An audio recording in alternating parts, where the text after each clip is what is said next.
cenu dělat nějaký takovýhle video, když toho je na YouTubeku milion. No, třeba se to někomu bude líbit. Čau, vítám tě tady z toho videa. Koupil jsi nový kompl, řekl jsi, budu streamovat, budu velký YouTuber, ale ne, že nevíš jak na to víme všichni, YouTuberů je spoustu všude, ale chceš rychle a stručně zjistit, co a jak, tak to jsi u správného videa. V první řadě začneme v čem nahrávat a v čem streamovat. Už kdysi dávno před 3000 lety za mě nejlepší prostě OBS.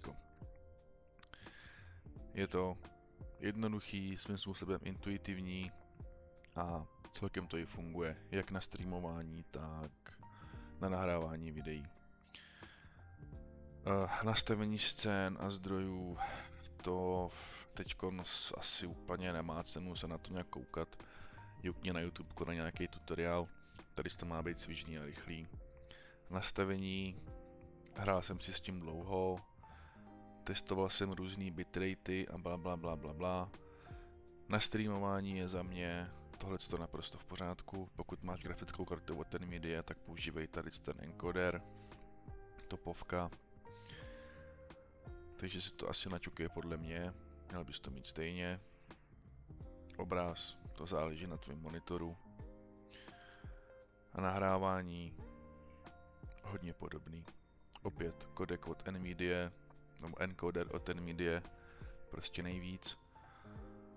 A takhle nějak ve zkratce. Takže prostě na streamování, nahrávání, OBS, easy. Potom, co dál? Chceš streamovat s webkou, bez webky, záleží na tobě. Rozhodně, opět, pokud máš kartu od Nvidia Broadcast. Nejlepší věcička, nežere to moc výkonu, je to fajn, ušetří spoustu peněz za zelený plátno.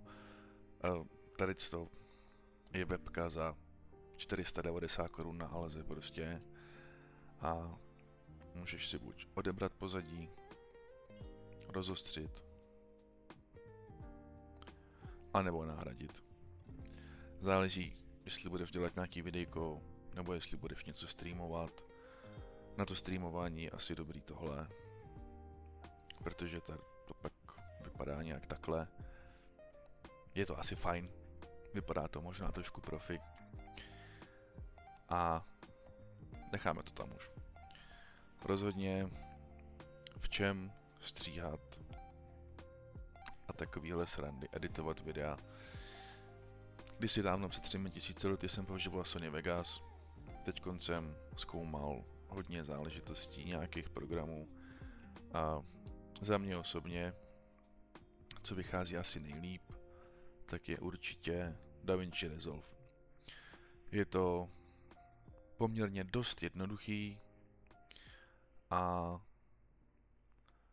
je to zdarma, což pro low budgetáky jako jsem já je prostě úplně nejvíc.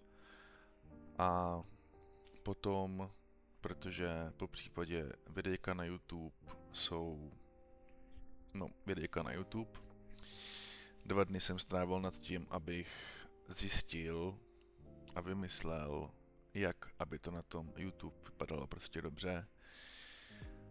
A zatím jsem na to ještě nepřišel, jediný co, tak prostě při renderování v tom DaVinci Resolve, co se mi osvědčilo, je renderovat to ve 4K, protože ve 4K to vypadá na tom počítači dobře. Pokud to vyrenderuješ jenom ve Full HD, tak ten bitrate prostě na YouTubeku úplně nefunguje asi jak by měl, nebo minimálně mně to nefunguje prostě jak by mělo. Takže já to renderuju ve 4K, jo, ty soubory jsou celkem velký, ale ať se z toho YouTube posere, když nemá normální nějaký kodeky, nebo nejsem žádný ajťák, nevím jak to funguje, ale prostě se mi osvědčilo tohleto. Jenom tady pozor, tohle to si klidně, to je nějaký preset od nějakého Pepíka na YouTubeku, tak si to udělej podle mě. A ještě něco si ukážem, jsem zpátky.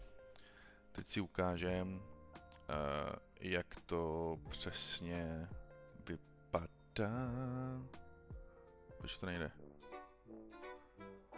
To ještě zpracovává nebo co? Easy. Mělo by to jít. Co je? Jaj, no tak, ha, dobrý, OK. Když tam dáš nastavení, když do tady z té srandy vložíš video podle mýho nastavení, tak ti to vyskočí takováhle hráška. Jo, tam si viděl, že prostě je to jakoby v nějakém defaultu na nějakých FPSkách 24 nebo kolik, nebo tak jsem to aspoň pochopil já. Já vždycky dávám change, jo, aby to prostě vědělo, že je to v 60 snímcích. Delivery, jo, vidíš, a tam bylo předtím 24 a teď už tady máme 60. Je to... Tak, tady. Je to za mě prostě jako dobrý. Dáš jenom přidat do queue, pojmenuješ to opíc třeba. A já mám tady na ploše hotová videjka. Save.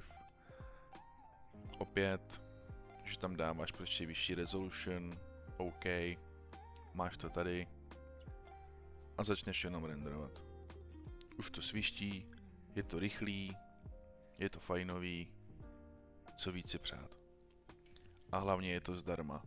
Na nějaký takovýhle jednoduchý videjka, perfektní, jde tam dělat i nějaký menší edit, s tím se ještě musím naučit a to je asi všechno. Jo, renduješ to ve 4K, bude to velký soubor, budeš to asi dlouho uploadovat, ale v rámci toho YouTubeka prostě nic jiného nezbyde. A hned ti ukážu proč. Nevím, jestli to půjde vidět, ale třeba tady.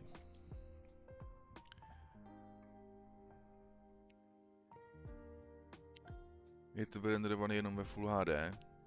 To video vypadalo úplně v pohodě. Ale tady už to hází prostě nechutnosti, kostičky, bitratey, všechno špatně. A přitom to vyrenderované video vypadalo úplně na prostém pořádku. A pak jsem dával dneska tohle video, vyrenderovaný ve 4K.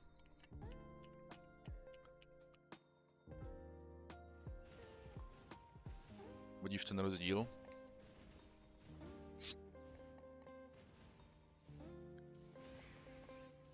To mluví za vše.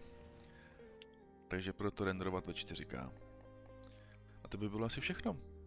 Tak snad to video bylo nějaký přínosný. Když tak napiš do komentářů. Tak čau.